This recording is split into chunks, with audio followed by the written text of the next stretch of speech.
topic of this lecture are the external causes of morbidity codes in ICD-10.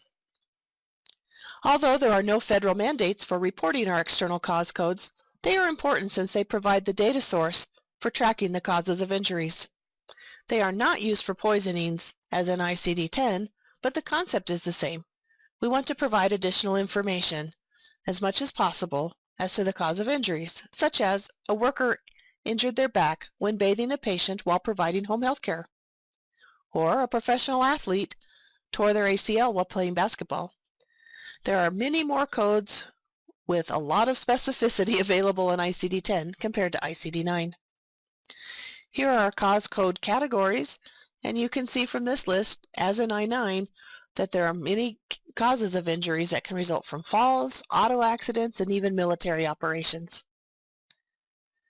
So the intent of the injury needs to be classified as accidental without more specific documentation. So there are some additional factor codes, such as the place of occurrence and what the activity was at the time of injury. So a couple of notes here is that if we don't have additional documentation as to the place of occurrence or the activity or even the work status is found on the next slide, we don't assign those types of codes. So not each encounter has to have every code for every option when assigning these external cause codes. So if you don't have the documentation, don't code the encounter as unspecified and just don't assign a code. Remember to follow your facility guidelines when reporting E-codes. There's external cause status codes, as kind of referred to from the last slide, and this is to provide information as during the activity that was causing the injury. Was it done for work or for hobby, or was the patient a student? So there are guidelines for sequencing these external cause codes, and most important, they cannot be listed as the first listed code and cannot be the principal diagnosis. However, you can assign multiple causes of injuries. The supplementary codes, such as the activity and status, should only be used on the initial counter for the injury, such as when the injury is being treated at the emergency room. Remember, follow your facility guidelines when reporting the E-codes. So let's practice. Here's a simple scenario. We have a femur shaft fracture due to the pedestrian being struck by a car during a recreational walk. Well, by now we know how to code the fracture, and that code is S72.309A, and this is our initial encounter, and we're going to find our cause of injury codes.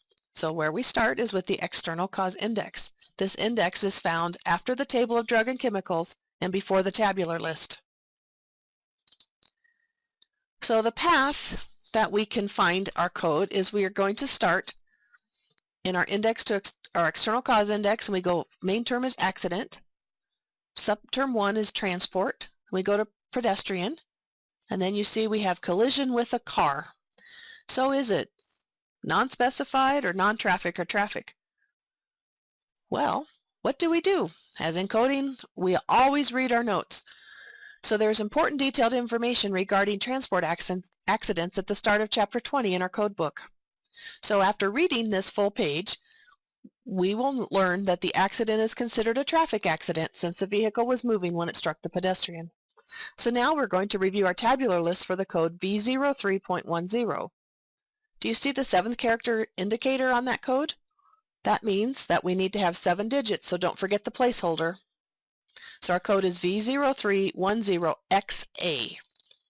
For the place of occurrence, this isn't applicable, and we don't need a second code for this because the place of occurrence is assumed to be the public highway based on the external cause code, and no additional information was provided. Our activity is walking, so we go to our external cause index under activity, subterm walking, and we get Y93.01.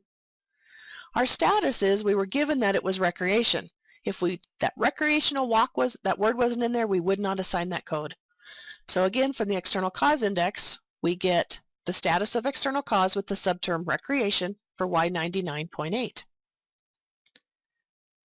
So here's the summary of the codes that we need to code this scenario. We're going to always pay attention to the directions on the exercise and follow the facility guidelines when assigning external cause codes.